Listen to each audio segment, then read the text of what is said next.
म्हणजे मी ते का केलं. तुम्ही सुद्धा तुमच्या घरात असंच वातावरण ठेवा. म्हणजे अगदी आमच्या झोपडीतून प्रवास सुरू झाला ते इथपर्यंतचा. तर नमस्कार मित्रांनो, सर्वात पहिला तर तुम्हाला नवरात्रीच्या हार्दिक हार्दिक शुभेच्छा.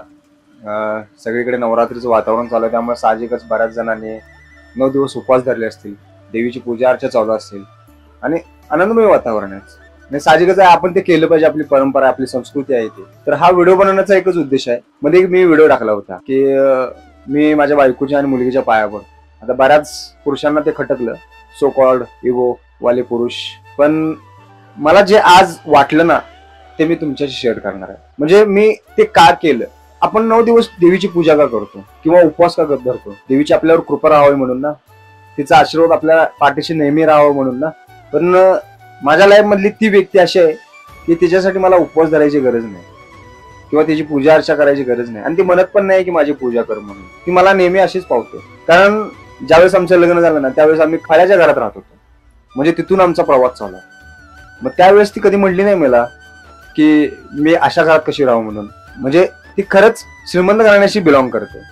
त्यावेळेस ती म्हणली नाही मला की मी श्रीमंत घराण्याशी बिलॉंग करते आणि मी अशा घरात कशी दिवस काढू तुझ्या बरोबर, तुझे कर्म तू भोग ना, अशी म्हणली असती मला ती. किंवा निम्म्यातनं अर्धवट डाव मोडून गेली असती ती, मग माझा साथ सोडून गेली असती ती. पण तिने असं कधी केलं नाही. ती एक एक दिवस, म्हणजे काय महिने आमच्या घरात राशन भरण्यासाठी पण पैसे नसायचे माझ्याकडे. त्यावेळेस तिनं आहे त्या परिस्थितीत ऍडजस्ट केली. तिने मला शिकवले की आहे त्या पैशात, आहे त्या ह्याच्यात कसे दिवस काढायचे. म्हणजे ती माझ्या पाठीशी नेहमी सदैव, माझ्या सुखात असू दे, माझ्या दुःखात असू दे, संकटात असू दे, पण तिने कधी माझी साथ सोडली नाही.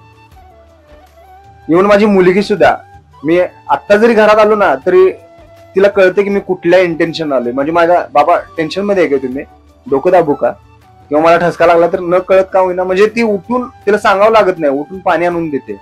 म्हणजे एवढी काळजी करतात. म्हणजे एखादी देवी, देवीची जशी कृपा असते आपल्यावरती, आपल्या संकटात नेहमी ती आपल्या पाठीशी असते, तशीच माझी बायको, माझी मुलगी सुद्धा राहते ना. मग का मी तिला देवीचा दर्जा देऊ नये, का मी तिची पूजा करू नये. अरे साधं पाया पडलं म्हणून काय झालं. म्हणजे आपण म्हणतो ना की चंडिकेचं रूप धारण केलं स्त्रीनं, दुर्गा मातेचं रूप धारण केलं. मग आपण म्हणतो तर मग का आपण करू नये असं. आमच्या व्हिडिओ बनवण्याचा साधा सिंपल एक संदेश होता त्यातून, ते तुम्हाला घ्यायचा झाला नाही. म्हणजे बाकीच्यांना नाही बरं का, सो कॉल्ड इगोवाल्या पुरुषांना. जे बघायचं होतं ते राहिलं, जे मेसेज घ्यायचं होतं ते राहिलं. त्यांनी भलतेच काहीतरी त्यातनं काढायला चालू केलं. बऱ्याच जणांनी टोमणी मारले, बऱ्याच जणांनी हे केलं. सांगायचा एवढाच उद्देश आहे की माझ्या देवीप्रमाणे, एखाद्या देवीप्रमाणे माझी बायको, माझी मुलगी माझ्या पाठीशी नेहमी सदैव राहते. म्हणजे अगदी आमच्या झोपडीतून प्रवास सुरू झाला ते इथपर्यंतचा. आमच्या बाहेरचे राहू दे, आमच्या नातेवाईकांनीच मला एवढे टोमणे मारले ना की आता ते सांगण्यापलीकडेच आहे ते. पण आता ह्या कंडिशनला आलोय ना, ह्या परिस्थितीला आलोय, म्हणजे आमची जी आता प्रगती चालू आहे ती माझ्या बायकोमुळेच आहे. म्हणजे घरची स्त्री सुखी तर लक्ष्मी सुखी, बरोबर आहे की नाही.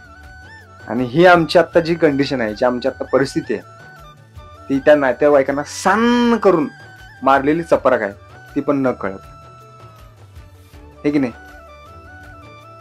मग आमच्या व्हिडिओ बनवण्याचा उद्देश जो आहे तो 1% जरी लोकांचा माइंडसेट चेंज झाला ना तरी तो व्हिडिओ बनवण्याचा सार्थक आहे. कुठल्या इंटेन्शनने तो व्हिडिओ बनवला ते सांगतो. कारण आजकाल तुम्ही बघताय की मुलगा आईची कदर करत नाही, आईला कसं वाटेल तसं बडबडतो. मग सून का कदर करेल. सून पण, मुलगा माझा नवरा करत नाही म्हणल्यावर मी का करू, हे की नाही. किंवा एखादा नवरा बायकोची कदर करत नाही, तो पाहिजे तसं तिला बडबडतो. मग पोरं काय शिकणार त्यांच्याकडं. पोरं पण उलट बोलायला चालू करणार ना. आता मध्ये माझी मुलगी न कळत का होईना आईला फक्त आवाज वर चढवून बोलली आणि तिला तिची जाणीव झाली. तो व्हिडिओ मी शेअर करेन तुमच्याशी. तिला माहित पण नाही मी व्हिडिओ करायला लागले, ते शेअर करेन. तर ती एवढी ढसाढसा रडली की सॉरी म्हणली, तिला त्या गोष्टीचा पश्चाताप झाला.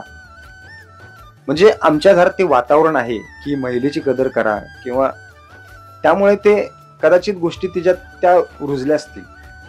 माझं फक्त एवढंच म्हणणं आहे की तुम्ही सुद्धा तुमच्या घरात असंच वातावरण ठेवा, एकमेकांची कदर करा. महिलेचीच नाही, बाकीच्यांची सुद्धा कदर केली पाहिजे, आपण आदर ठेवला पाहिजे बाकीच्यांना सुद्धा.